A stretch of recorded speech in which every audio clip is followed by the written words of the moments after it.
Oke, Assalamualaikum warahmatullahi wabarakatuh. Selamat siang Sobat PW dimanapun Anda berada. Hari ini kita kembali lagi di acara podcast Sobat PW.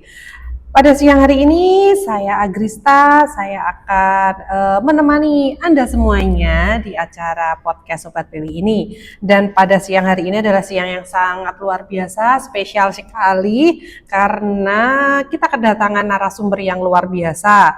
Karena narasumber ini sulit sekali saking sibuknya.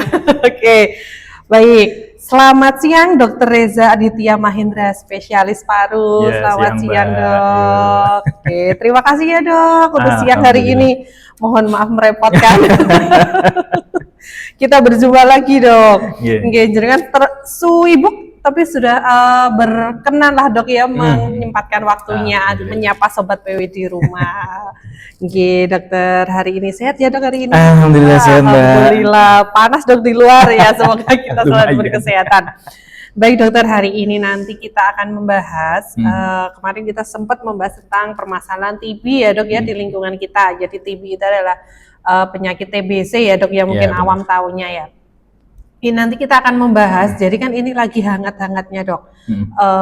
Kan kemarin jenengan sempat menjelaskan tentang beberapa faktor penyebab, terus faktor-faktor yang bisa mempengaruhi pasien atau seseorang mengidam penyakit TBC, ya kan Dok? Salah satunya adalah diabetes mellitus ya Dok, DM, gula darah tinggi ya, diabetes kalau orang awam taunya Dok. Jadi ini nanti kita akan membahas, jadi Sobat PW hari ini nanti kita akan membahas tentang apa sih hubungannya diabetes. Lo kan Dokter Reza spesialis paru, kenapa kok membahas tentang diabetes gitu ya? Mungkin bertanya-tanya, padahal ada ya Dok pengaruhnya. Ada hubungan yang sangat erat sekali sebenarnya Mbak. Jadi Mbak Agrista benar ya? Jadi kalau untuk kencing manis sendiri atau dalam dunia medis disebut dengan diabetes mellitus, memang sangat erat hubungannya dengan penyakit infeksi terutama. Jadi tidak hanya terfokus pada TBC, tapi untuk kencing manis itu sangat terkait erat untuk penyakit-penyakit infeksi, pneumonia, TBC, bronkitis, mungkin kalau di bagian paru, dan juga penyakit-penyakit infeksi lainnya. Mungkin seperti kalau orang-orang masyarakat umum tahu, mungkin bisa sampai ke diabetic foot atau kaki yang hitam seperti itu. Kalau untuk di bagian paru sendiri, atau kita fokus untuk hari ini di bagian TBC-nya, memang kenapa sih pasien-pasien dengan kencing manis itu kok bisa sangat erat kaitannya dengan tuberkulosis? Salah satunya yang paling sering adalah imunokompromis atau penurunan sistem imun sendiri dari pasien kencing manis itu. Oke, jadi mungkin maksudnya di sini tadi kan bertanya-tanya. Saya juga, misalnya saya orang awam, saya juga bertanya-tanya Dok, apa sih hubungannya? Ini Dokter Reza kan spesialis paru kan. Terus apa hubungannya kan? Kalau diabetes itu hubungannya ke pankreas ya Dok ya. Nah ini paru sama pankreas, apa sih hubungannya? Kok bisa? Ternyata kan karena kekebalan tubuh itu tadi ya. Iya, salah satunya. Oke Dok. Itu tadi hubungannya. Jadi hubungannya antara diabetes dan TB saling mempengaruhi ya Dok ya. Tadi kan juga orang mungkin ngira kan menyerangnya di paru. Terus apa hubungannya ke TB? Mungkin kalau orang-orang yang tahu tentang organ tubuh atau orang-orang yang searching di Google kan, kalau DM atau diabetes itu kan biasanya di pankreas kok TB ya. Ternyata kan orang dengan diabetes itu imunnya pasti turun. Kebanyakan seperti itu. Jadi tidak hanya diabetes aja, mungkin penyakit menular yang lainnya bisa kan ya Dok. Tapi hari ini kita membahas tentang TB ya Dok ya. Oke, Dok. Tadi kan diabetes hubungannya dengan TB. Sekarang saya mau tanya, apakah semua pasien dengan diabetes itu bisa terserang TB ya? Atau hanya mungkin ada karena tertular yang lainnya sekitarnya gitu Dok? Oke, siap. Jadi gini, kalau yang disebut dengan faktor resiko berarti adalah faktor-faktor yang meningkatkan kemungkinan TBC itu terjadi. Jadi seperti kencing manis atau diabetes tadi itu, HIV, mungkin juga imunokompromis seperti penggunaan pada pasien-pasien dengan autoimun sehingga harus dilakukan penggunaan obat-obatan yang menurunkan imunnya, itu juga bisa terjadi. Intinya kalau pada pasien-pasien dengan kencing manis tidak semua sebenarnya. Tergantung dengan seberapa sering pasien kencing manis itu terpapar atau kontak dengan pasien TBC. Oh gitu kayak ya. situ. Katakanlah seperti ini, pasien orang yang ada keluarganya atau tetangganya yang terkena TBC, kemudian di saat itu juga dia ternyata juga mengalami, sebenarnya mungkin kebanyakan dari pasien kita mungkin tidak tahu ya kalau dia itu sebenarnya sudah mulai ada gejala di kencing manisnya. Jadi imunnya sudah mulai turun, gejala awal mungkin sering terkena flu dan lain-lain. Kemudian ketika orang tersebut mendekati pasien dengan TBC dan juga terpapar dari kuman dari Mycobacterium tuberculosisnya tersebut, akhirnya masuk ke dalam tubuhnya, itu yang mungkin bisa terjadi TBC-nya. Kebanyakan seperti itu. Tapi juga tidak serta-merta seperti itu. Jadi kan TB itu kan ada fase dorman atau tidur di dalam tubuhnya. Jadi kan enggak serta-merta langsung hari itu juga langsung terkena TBC yang aktif juga enggak. Tapi pasien-pasien dengan ketika ada paparan tersebut, kemudian imunnya turun, ada kencing manisnya tadi, di satu ketika tiba-tiba imunnya benar-benar turun di satu level tertentu, akhirnya TB-nya itu aktif, itu juga bisa langsung terjadi yang TB aktif. Jadi TB itu ada yang laten, ada yang aktif. Laten itu maksudnya adalah tidur ya. Tidur, tapi ada di dalam tubuh. Jadi mungkin dia siap menyerangnya kalau kekebalan tubuh kita sedang lemah, lagi turun. Salah satunya adalah penyebabnya atau faktor pencetusnya kekebalan tubuh itu menurut adalah diabetes itu tadi. Jadi gitu ya dok, pengaruhnya kayak keterkaitannya itu seperti itu. Jadi mungkin sedikit agak jelas lah ya dok ya. Oke dok, kalau gitu sekarang saya juga mau tanya, misal kalau itu tadi kan pasien diabetes, apakah sering kemungkinan terbesar berapa persennya gitu kan? Mungkin nggak semuanya, nggak 100% kan ya dok terserang TB. Nah ini saya lagi, apakah pasien TB itu juga pasti punya diabetes? Itu pas TB bisa ya? Bisa. Apa bisa seperti itu dok? Jadi gini, pasien dengan TB, kalau di Indonesia ini kan TB itu kan negara endemisnya TB ya. Jadi hampir semua ya kurang pencapaiannya lebih 50, 30, 40, 50% lah di Indonesia itu pasien dengan TBC yang paling banyak. Kemudian di program diri nasional sendiri juga sudah dibahas sebenarnya apakah ada hubungannya kencing manis dengan TB dan TB dengan kencing manis. Akhirnya pasien-pasien yang awalnya didiagnosa dengan TBC tidak hanya di screening untuk kemungkinan imunokompromis dari HIV. Mungkin dari masyarakat umum yang paling diketahui sekarang adalah HIV untuk masalah imunokompromis. Nah, pada TB sendiri ternyata juga bisa menyebabkan imunokompromis. Akhirnya semua pasien dengan TB harus dilakukan screening dengan kencing manisnya juga. GDA, cek gula darahnya. Entah dari GDA-nya, mungkin katakanlah dari GDA-nya normal pun belum menutup kemungkinan bahwa dari HbA1c-nya juga normal. Jadi HbA1c itu juga salah satu marker yang kita gunakan untuk mengetahui apakah pasien tersebut memang ada kencing manisnya atau enggak.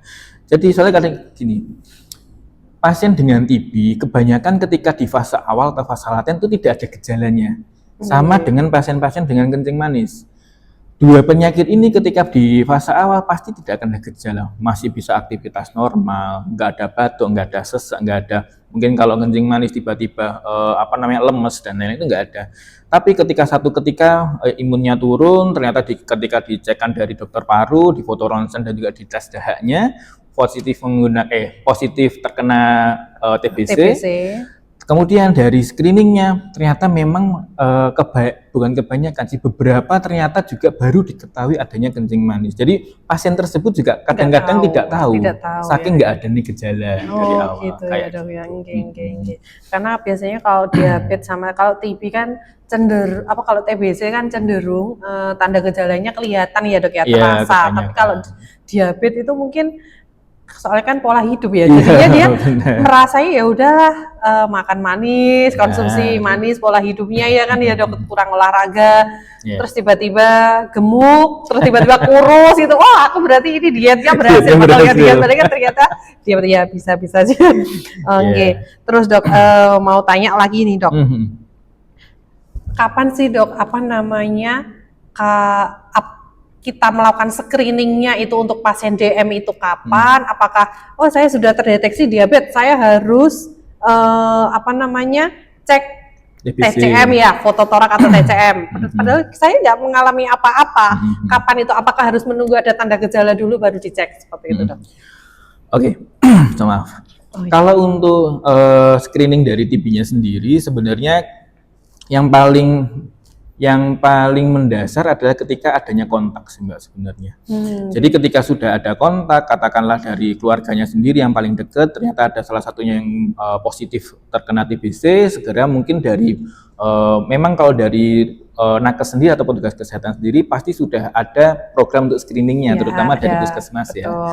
Itu sudah ada programnya sendiri yang akan langsung menggait dari kader-kader tuberkulosis yang ada di desa-desa seperti itu. Tapi kalau misalnya kita katakanlah sebagai orang dengan kencing manis, kapan sih kita harus screening walaupun nggak ada gejala seperti itu ya? Kalau dari saya sebenarnya tidak ada acuan bakunya. Jadi kalau dari paru sendiri, ketika tidak ada gejala, tidak ada riwayat kontak sama sekali, mungkin bisa dilakukan yang dinamakan medical check up seperti itu. Entah mungkin 1 tahun sekali, soalnya pada usia di atas 45 tahun seperti itu, memang disarankan untuk dilakukan medical check up, walaupun memang mungkin dari dasarnya tidak ada gejala apapun ya. Soalnya kalau dari TB sendiri, ada yang dinamakan laten TB tadi itu, laten TB sebenarnya tidak ada gejalanya apapun, tetapi pasien dengan laten TB masih memungkinkan untuk menularkan ke orang lain. Itu yang jadi bahaya. Jadi terutama pada orang-orang dengan kencing manis, akhirnya pasien-pasien dengan kencing manis ketika awal diketahui dia ada kencing manis, biasanya juga akan dilakukan screening TB. Seharusnya sih seperti itu. Tetapi kembali lagi ke kemampuan dari masyarakat masing-masing juga. Iya, Dok ya. Oke, baik. Oh ya, sebelumnya terima kasih dokter. Saya mau menginformasikan ke Sobat PW juga. Ini kita sedang live di TikTok Rumah Sakit Purwaspada. Jadi misal Sobat PW ingin konsultasi nih, mumpung ada Dokter Reza, spesialis paru tentang TBC, monggo nanti bisa di-share di sini, komentar ya, komen-komen ya, jangan lupa like. Sambil promosi dong. Iya, enggak apa-apa, alhamdulillah. Oke, Dok. Tadi jenengan kan menjelaskan tentang gejala TB pada pasien diabetes. Sekarang apakah berbeda, Dok, antara TB yang murni TB tidak ada diabetes sama yang pasien diabetes terus dia TB atau TBC ternyata dia diabetes? Apakah ada tanda gejala perbedaan? Kalau tanda gejalanya sih tidak ada. Justru kalau pada pasien mungkin ke severitasnya atau keparahannya, tingkat keparahannya. Sudah jelaskan di awal tadi. Kalau pasien dengan kan DM ini kan meningkatkan gula ya. Seperti yang kita tahu bersama bahwa bakteri itu sangat suka gula. Bahkan salah satu sumber nutrisi dari bakteri adalah gula itu sendiri. Jadi kencing manis selain dia menyebabkan imunokompromis, dia juga menyebabkan satu kondisi atau satu tempat yang sangat bagus di rumah inangnya atau di pasien tersebut itu sendiri. Itu sangat istilahnya kalau misalnya dari pasien dengan TBC dengan TB dengan DM itu sangat dimanjakan lah seperti itu. Makanan makanan sudah langsung banyak tersedia dan lain-lain. Akhirnya pasien-pasien dengan DM dan juga TB biasanya komplikasinya lebih banyak. Jadi katakanlah pasien dengan TB murni tidak ada komplikasi penyakit lainnya, mungkin TB-nya ringan, hanya terkena di satu paru, mungkin satu paru yang di bagian atas, kemudian juga batuk seseknya juga tidak terlalu berat. Penyembuhannya mungkin juga sesuai dengan program, yaitu 6 bulan pengobatan. Tetapi pasien dengan kencing manis karena ada imunokompromisnya, kemudian ada juga kondisi yang tidak ideal lah untuk penyembuhan, karena justru ideal untuk TB-nya itu sendiri. Akhirnya mungkin di beberapa ketika sudah 6 bulan pengobatan kok gejalanya masih ada, itu juga masih bisa akhirnya dipanjangkan pengobatannya hingga 9 atau 12 bulan. Itu juga masih memungkinkan. Soalnya kenapa ya tadi itu severitasnya. Jadi bahkan dari beberapa pasien yang kita tangani juga, pasien-pasien dengan TB dan juga DM kebanyakan sudah masuk ke dalam kondisi yang sedang ataupun berat untuk kondisi parunya seperti itu. Oh, berarti sulit sembuh apa gimana ya, Dok? Sebenarnya kalau sulit sembuhnya enggak. Jadi jangan sampai kita ada argumen bahwa pasien dengan DM dengan juga TB itu sulit disembuhkan, enggak. Cuma severitasnya tadi itu. Jadi tetap bisa disembuhkan. Jadi TB itu bisa disembuhkan, Mbak. Tapi ya itu tergantung dari derajatnya. Mungkin dari pembahasan yang sebelumnya kita juga pernah membahas bahwa severitasnya ini yang mengeluarkan dari prognosa atau keluaran dari pasiennya, apakah bagus, sedang, atau jelek. Soalnya ada juga yang dinamakan dengan sindroma obstruksi pasca tuberkulosis, jadi atau SOPT. Pasien-pasien dengan TB yang berat itu biasanya akan meninggalkan gejala sisa atau kita menyebutnya scar. Jadi mungkin TB-nya selesai dari foto, tapi TB-nya selesai dari tes dahaknya sudah negatif, tapi dari hasil foto ronsennya itu masih ada sisa-sisanya, atau kalau kita bilang bekas inflamasi atau bekas radang seperti itu. Itu yang biasanya memperpanjang dari perawatannya. Jadi perawatannya bukan mungkin perawatan untuk pengobatan TB-nya selesai di 6 bulan, 9 bulan atau 12 bulannya tadi, tapi untuk mengembalikan fungsi parunya itu harus ada perawatannya lagi di sana, kayak gitu. Itu yang membedakan mungkin ya. Terus dok, itu tadi kan jenengan menjelaskan 6 bulan pengobatan, 12 pengobatan, biasanya TBC kan pengobatan durasinya seperti itu ya dok ya. Saya mau menanyakan misalnya pasien dikatakan, mungkin ini juga bukan hanya TBC DM aja sih, untuk TBC HIV, TBC murni pun, misalnya sudah pengobatan 6 sampai 12 bulan, 6 atau 12 bulan atau 9 bulan ya dok. Itu sudah dikatakan kan akhir pengobatan kita bisa melakukan cek lagi atau fototorak atau cek BTA ya dok ya, cek dahak lagi. Itu bisa nggak dok? Kalau pasien TB yang pengobatannya dia nggak rutin, nggak teratur, mungkin bisa menyebabkan suatu hari akan muncul lagi. Nah ini untuk pasien DM pertama-tama ini untuk pasien DM, apakah bisa dok itu akan muncul lagi, atau tadi dikatakan dia laten, terus habis itu aktif ya bakterinya, terus habis itu dikasih pengobatan rutin. Kalau pasien DM kan ada yang sembuh, ada yang enggak mungkin ya dok ya. Lah itu kan otomatis kalau TBC-nya sembuh, dikatakan sembuh, terus DM-nya ternyata masih tetap tinggi terus, apakah nanti suatu hari virus itu apakah murni 100% hilang dari tubuhnya, atau dia hanya tidur diam, tapi kan tadi sudah konsumsi obat, itu gimana dok? Jadi gini, kalau untuk bakterinya sendiri itu sebenarnya ketika sudah pengobatan TBC dan juga dinyatakan sembuh, berarti bakterinya sudah hilang. Jadi sudah tidak ada yang laten lagi di dalam tubuhnya. Kan sebenarnya kalau untuk bakteri aktifnya sendiri itu matinya itu cuma dalam waktu 2 minggu kebanyakan, 2 minggu sampai 2 bulan atau fase intensifnya. Jadi yang ada obatnya banyak di awal-awal itu yang selesai di sana. 4 bulan atau sisa dari pengobatannya untuk menyelesaikan atau menghabisi bakteri-bakteri yang laten yang tertidur di dalam tubuhnya. Kemudian ketika sudah dinyatakan sembuh, berarti kan 100% tidak ada bakteri di dalam tubuhnya. Kenapa sih dari beberapa pasien sudah pernah kena TBC kok terjadi relapse atau kambuh lagi TBC-nya? Bahkan sebenarnya kalau dari beberapa penelitian harusnya dari setelah pengobatan TB itu bertahan paling tidak 5 tahun harusnya.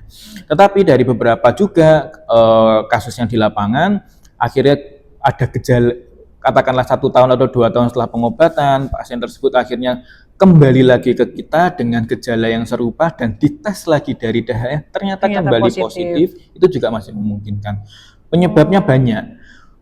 Entah dia ketika sudah, kan seperti yang tak jelaskan di awal, ketika dia sudah ada 1 orang yang terkena TBC harusnya dilakukan screening dari 1 keluarga, satu rumah itu bahkan di satu lingkungan. Nah, kalau di rumah sakit mungkin katakanlah 1 perawat ada yang kena, langsung satu bagian itu juga akan langsung dilakukan screening seperti itu.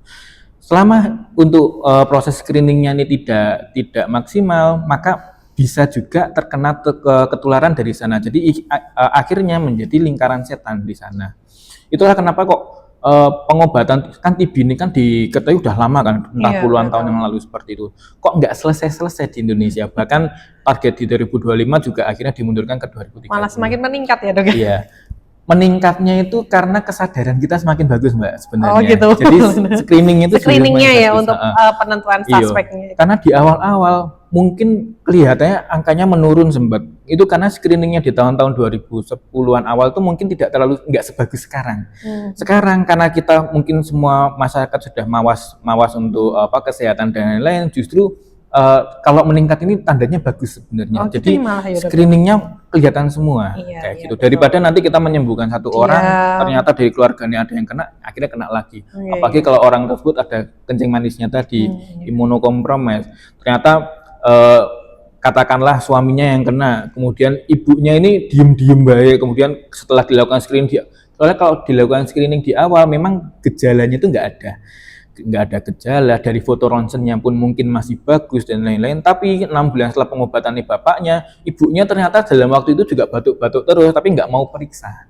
Itu juga akhirnya dari bapaknya kena, ibu akhirnya pengobatan, tapi karena bapaknya ini kontak erat terus dan juga imunokompromis, kena dia lagi. Itu akhirnya lingkaran setannya di sana. Jadi sebenarnya misalnya kambuh itu bukan karena virusnya itu ada masih tersisa tapi dia laten atau tertidur boten, tapi bisa jadi dia terjangkit lagi di luar sana, seperti itu ya dok ya. Kebanyakan seperti itu. Iya, apalagi kalau dia mengidam suatu penyakit diabetes itu lebih mudah mungkin ya virusnya. Tadi kan jenengan bilang makanan enak ini ya.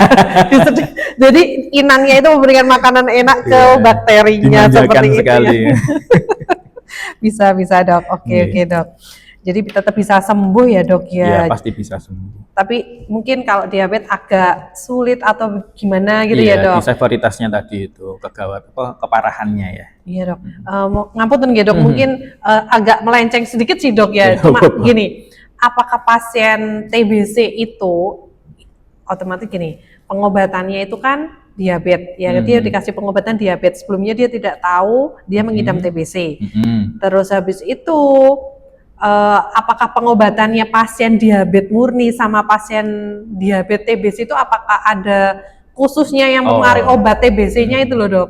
Ada nggak dok? Jadi gini, kalau untuk TB sendiri yang ada satu obat yang bisa menyebabkan gangguan di pengobatan DM-nya, yaitu rifampicin. Rifampicin ini salah satu efeknya adalah bisa menghambat kinerja dari salah satu obat dari kencing manis, seperti itu. Akhirnya kenapa sih pasien-pasien dengan TBC kok harus kita konsulkan kembali ke sejawat kita yang penyakit dalam, ya karena itu. Jadi tidak semua obat-obatan dari kencing manis itu bagus untuk pasien dengan TB. Akhirnya kebanyakan pasien-pasien dengan TB, soalnya untuk gula sendiri, apakah antara gula yang tinggi terus, katakanlah 210 terus, tapi konstan atau rata di sana, dan juga ada satu pasien lagi katakanlah gulanya naik terus, jadi 300, 350 terus turun kembali ke normal di 120 dan lain-lain. Kalau dari paru sendiri lebih bagus ketika pasien itu konstan atau tidak ada lonjakan atau spike dari gulanya. Soalnya kenapa? Ketika ada spike dari gulanya, biasanya dari bakteri itu aktifnya juga akan lebih aktif lagi, seperti itu. Dan akhirnya dari paru sendiri biasanya akan mengkonsulkan ke sejawat penyakit dalam untuk menstabilkan dari gulanya. Dari sejawat penyakit dalam, ketika pasien tersebut gulanya mungkin sudah naik turunnya spek nggak karuan seperti itu, akhirnya harus dilakukan pemberian insulin biasanya, kayak gitu. Jadi memang ada keterkaitan. Jadi tidak serta-merta obat yang biasa. Jadi gini, kan ada orang-orang masyarakat itu yang sekalinya pergi ke dokter katakanlah penyakit dalam, sudah dikasih obat A B C D E, akhirnya obatnya beli sendiri di luar, dipakai terus sampai lama gitu, terus akhirnya kena TBC, dan obat TBC obat kencing manis yang dipakai terus. Nah itu yang bahaya sebenarnya, karena ada yang mempengaruhi ke obat kencing manis. Ada tatanannya, ada aturannya, ada dosisnya, ada efeknya, mungkin ya ada kontraindikasi antara obat A dengan obat B, karena kan ya tujuannya yang mana dulu diobati gitu kan ya. Jadi jangan asal saya dapat obat ini terus nanti belinya di apotek meneruskan obat gitu ya dok ya. Jadi memang kalau memang untuk pengobatan diabetes itu pengobatan lama, TBC pun tadi kan 6, kalau nggak gitu 9 bulan, kalau nggak gitu 12 bulan. Itu sebaiknya setiap obat habis kita kontrol untuk yang ngecek perkembangannya, gimana siklusnya ini, sudah mendekati sembuh, seperti itu ya dok ya. Jadi kan dosisnya ada yang dikurangi, seperti itu. Kembali lagi harus datang ke dokter Reza. Gitu ya dok ya.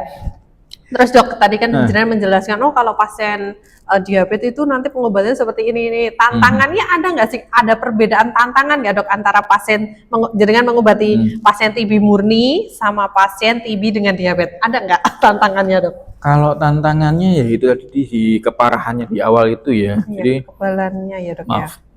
Tergantung dari keparahannya itu, dan juga pasien-pasien dengan pasien-pasien dengan kencing manis itu ketika dia sudah ada suatu infeksi, itu penyembuhannya juga lebih lama. Soalnya kan katakanlah seperti ini, kan tubuhnya orang yang kencing manis itu kan gampangannya kan di darahnya atau di tubuhnya itu kan banyak gulanya ya. Ketika dia kena infeksi, mungkin kalau di satu pasien dengan yang lain, katakanlah pasien satu itu tingkat keparahannya sama lah.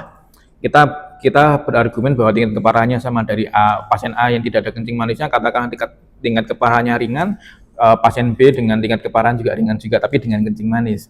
Tapi pasien dengan tingkat keparahan yang ringan dengan kencing manis tadi, progresivitas dari penyakitnya itu sangat cepat. Jadi katakanlah tiba-tiba bisa langsung ke tingkat sedang, berat atau bahkan sangat berat sendiri. Jadi juga pasien-pasien dengan yang kencing manis ini kebanyakan juga komplikasinya salah satunya adalah di adanya cairan paru di parunya kayak gitu. Itu juga salah satu komplikasi yang atau tantangan yang lebih ya kalau di pasien-pasien dengan kencing manis ya. Kalau yang murni dengan TBC sih sebenarnya bukan meremehkan ya, tapi justru lebih mudah lah untuk pengobatannya. Karena ya itu tadi komorbidnya ya dok ya, dari kekebalan tubuh. Kalau dia orang terkena TBC pasti kekebalan tubuhnya dia memang turun. Soalnya kan itu kan kayak apa ya, penyakit menular, otomatis kan tadi kan jadinya kita semua kemungkinan ada ya kemungkinan tapi semoga saja tidak, kemungkinan ada lah. Kalau ada dia mungkin laten ya kan dok. Nah kalau dia sampai aktif penyakit tersebut berarti kan kekebalan tubuh kita sedang menurun ya kan dok. Kalau semuanya pasien diabetes, dia kekebalan tubuhnya sudah menurun, dia mengidam diabetes lebih turun lagi, mungkin seperti itu ya dok. Untuk penyembuhannya tantangannya lebih susahnya berat. Iya betul dok. Dok ini ada yang bertanya, benarkah dok penderita diabetes itu tidak boleh berdekatan dengan pasien TB? Mungkin ini hubungannya sama pencegahan ya dok ya. Pripun dok gitu tuh? Kalau dari saya sih sebaiknya tergantung dari jadi gini, kan TB itu kan menularnya kan melalui droplet ya, atau dari percikan dari air dahak seperti itu. Katakanlah dari pasien dengan TB itu sudah menggunakan masker dan lain-lain, kemudian dari pasien dengan katakanlah dengan kencing manis DM juga menggunakan masker atau APD lainnya, sebenarnya tidak apa-apa. Kan nggak mungkin kan katakanlah satu rumah, katakanlah suami sama istri, suaminya kena dengan TBC, terus ibunya kemudian dia juga ternyata ada kencing manisnya dan bapaknya nggak di OPN kan nggak mungkin. Yang menghindar gitu. Intinya tetap harus ada APD-nya tadi. Jadi ada perlindungan di sana. Jadi tidak serta-merta pasien dengan TB dan juga kencing manis, yowis lah paling diremehkan seperti itu, enggak. Jadi tetap harus menggunakan masker dan lain-lain. Kalau insya Allah dengan menggunakan masker dan lain-lain dan tidak terpapar dari percikan dahaknya secara langsung, itu juga bisa menurunkan resiko. Tapi kita kan ya namanya resiko itu kan tetap ada ya. Jadi bukan serta-merta pasien dengan TB itu harus dihindari 100% ya enggak. Soalnya kan kita sendiri sebagai tenaga kesehatan kan juga pasti merawat pasien-pasien itu juga. Saya juga setiap hari interaksi dengan pasien dengan TB. Kan yo nggak mungkin kita menelantarkan orang-orang dengan TB kan nggak mungkin. Jadi kalau 100% nggak boleh didekati ya enggak. Yang penting APD-nya atau alat pelindungan dirinya tuh ada gitu aja. Minimal masker lah. Ya oke, berarti kayak pola hidup kita, pola pikiran kita, PHBS-nya kita ya dok ya. PHBS-nya setuju. Mungkin lebih waspada, lebih hati-hati aja sih, jangan menghindari, tapi lebih waspada, kita pakai masker, terus ya konsumsi misalnya pasien tersebut diabetes ya dikontrol gulanya dengan kontrol ke dokter spesialis dalam seperti itu ya dok ya.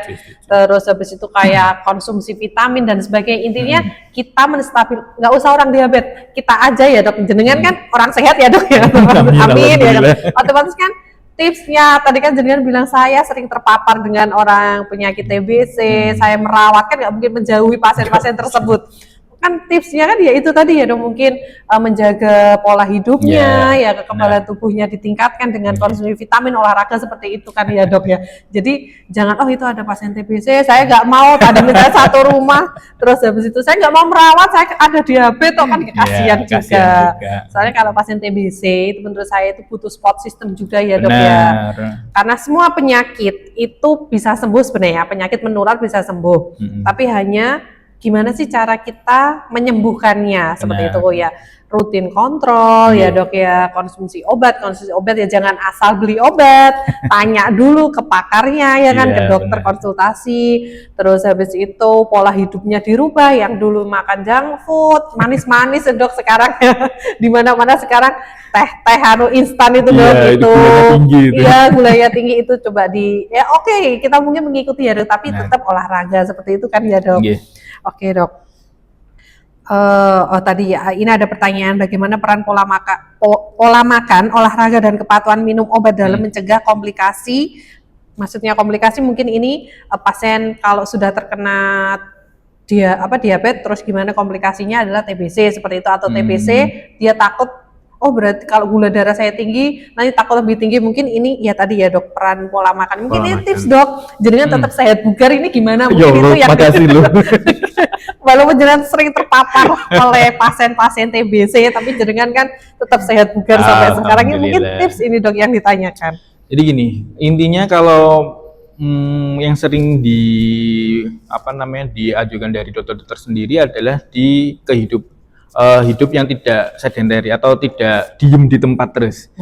Jadi monggo kalau misalnya orang masyarakat suka jalan, yuk jalan monggo. Sukanya nge-gym ya monggo nge-gym. Yang penting tidak diam di satu tempat. Yang jadi permasalahan adalah orang-orang yang di kantoran sebenarnya. Sudah ada resiko diabetes, katakanlah dari keluarganya, orang tuanya ternyata kena diabetes semua, dia juga ternyata tidak mau menjaga makannya, sudah ditambah lagi pekerjaannya mengharuskan dia untuk duduk hampir 8 jam sehari, akhirnya tidak ada waktu untuk olahraga, itu jadi permasalahan. Kemudian apa sih yang harus dilakukan ketika sudah terkena? Jadi katakanlah apes-apesnya kena DM dan juga akhirnya kena TBC. Terus apa yang harus dilakukan dok untuk saya ingin berubah menjadi hidup yang lebih sehat seperti itu. Tetap yang pertama adalah dijaga pola makannya dulu. Soalnya kan yang paling susah kalau menurut saya adalah pola makan. Katakanlah kita sudah terpapar gula, katakan lebih dari 20-30 tahun, hampir seumur hidup kita terpapar gula, hampir setiap hari kita makan dan juga minum minuman yang berasa seperti itu, ketika di-cut sama sekali itu akan susah. Makanya yang paling susah di awal yang kita lakukan adalah menjaga pola makan. Gula mungkin bukannya tidak boleh sama sekali ya, kan gula kan juga salah satu sumber energi kita. Mungkin gula bisa dikurangi di awal-awal, katakanlah mungkin minumnya awalnya rasa-rasa, mungkin menggunakan yang zero sugar dan lain-lain, itu banyak produknya seperti itu.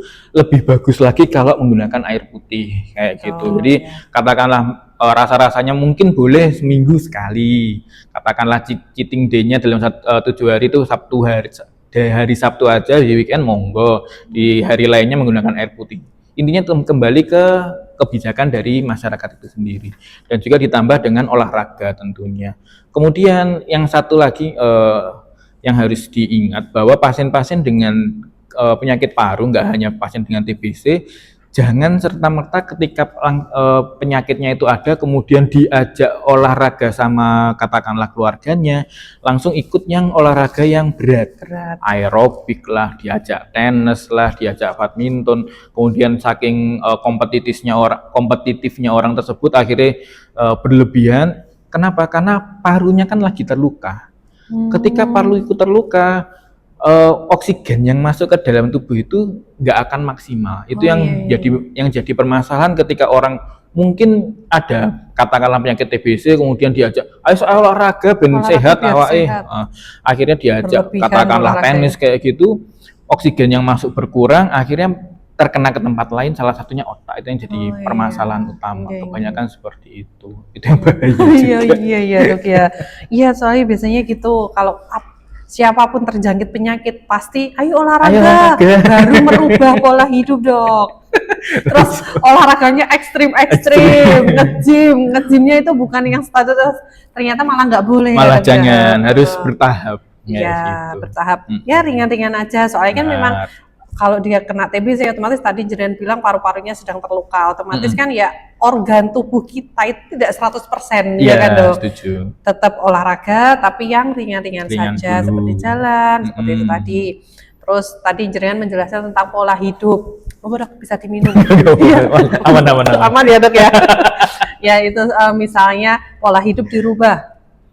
Ya seperti itu, kurangi manis-manis. Itu ada dok teman saya. Siapa masih tuh? muda. Masih muda ya. Minum manis-manis. Gitu. Katanya kalau minum air putih itu kayak mual. Waduh.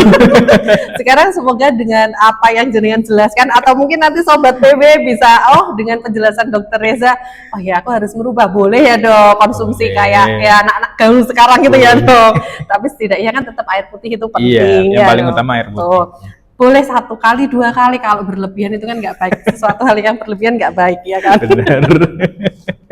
Seperti itu biar tersindir dong. Yang mendengarkan tersindir. Gitu ya dok. Seru ya dok ya. Ini dok, terus ini ada yang bertanya lagi, mana yang harus dikendalikan dulu dok antara TBC atau diabetesnya kalau pasien tersebut mengalami diabetes dengan TBC, yang dikendalikan dulu yang mana dok? Kalau di kita nggak ada istilah yang mana duluan sebenarnya. Karena di satu waktu dia sudah terdiagnosa TBC, kita akan kendalikan keduanya. Oh gitu kayak ya, gitu. Ya. Soalnya kalau katakanlah kita ada istilah mendulukan, berarti kita kayak mensuperiorskan satu treatment kayak gitu. Sedangkan untuk kedua penyakit ini sangat terkait untuk pengobatannya. Katakanlah dia sudah pengobatan TBC secara bagus, nanti setelah katakanlah 1 minggu 2 minggu pengobatan baru dikontrol untuk gula darahnya itu juga susah. Jadi memang harus dilakukan keduanya sekaligus. Karena kita untuk di tim nakes ini sendiri kita ada yang namanya tim kesehatan sendiri. Jadi tidak ada satu dokter yang bisa bekerja sendiri. Betul, sebenarnya. Apalagi. Bahkan tidak hanya dari dokter spesialis. Kan kalau untuk TBC ini kan kita juga sangat bergantung pada teman-teman di puskesmas, terutama di dokter umum di puskesmas untuk menjalankan programnya sendiri. Mungkin untuk mendiagnosa di awal memang dari teman-teman spesialis lebih dahulu, karena mungkin ketemunya di sana. Tapi untuk pengobatan selanjutnya pasti akan kita kembalikan ke puskesmas. Kenapa? Karena yang paling paling mengayomi lah. Iya, puskesmas itu paling mengayomi dari masyarakatnya itu sendiri. Soalnya kalau misalnya dari kita teman-teman spesialis kan sangat kekurangan lah untuk bisa merangkul semua masyarakat seperti itu. Akhirnya kita membutuhkan kader-kader kesehatan juga seperti itu. Jadi tidak ada yang mana yang lebih utama sebenarnya. Karena memang harus bersamaan. Betul, kayak gitu. Dok. Jadi ini mungkin saya juga mau mensosialisasikan dok. Mumpung jenengan ini saya jadi ingat dok, karena pernah pengalaman dok.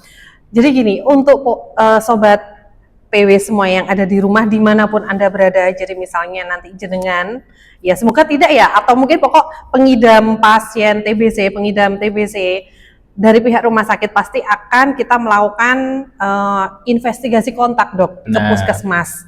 Jadi ada dulu dok mungkin lu kok saya didatangi atau gimana. Jadi kalau jenengan terjangkit TBC jangan malu. Oke, kita tetap memberikan support system.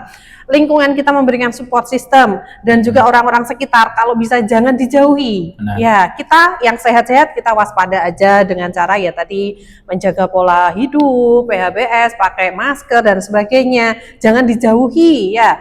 Kita investigasi kontak. Tujuan kita itu bukan karena ini program pemerintah dok. Ini tujuan kita untuk investigasi kontak itu bukan karena untuk menyebar aib. Oh aku kok dibocorkan rahasia medisnya kok itu bukan membocorkan. Tapi kita memang itu tadi dokter Reza kan menjelaskan satu terjangkit di rumah bisa jadi tapi tidak 100% kan ya dok, bisa jadi terjangkit. Untuk itu nanti biasanya ada program-program tentang pemberian TPT dok, jadi kayak pencegahan TB ya, terus habis itu ada program dari pemerintah, banyak. Jadi tujuan kita untuk melakukan investigasi kontak itu bukan menyebarkan ke kader atau ke puskesmas, itu bukan.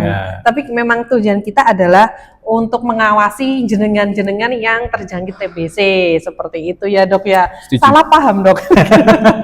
Jadi saya ini gimana mengedukasinya seperti itu dok. Oke dok. Mungkin ini juga sudah siang ya dok. Ilmunya sudah banyak juga dok. Mungkin nanti bisa ketemu di lain hari. Mungkin ada pesan-pesan dok untuk sobat PW di rumah. Monggo.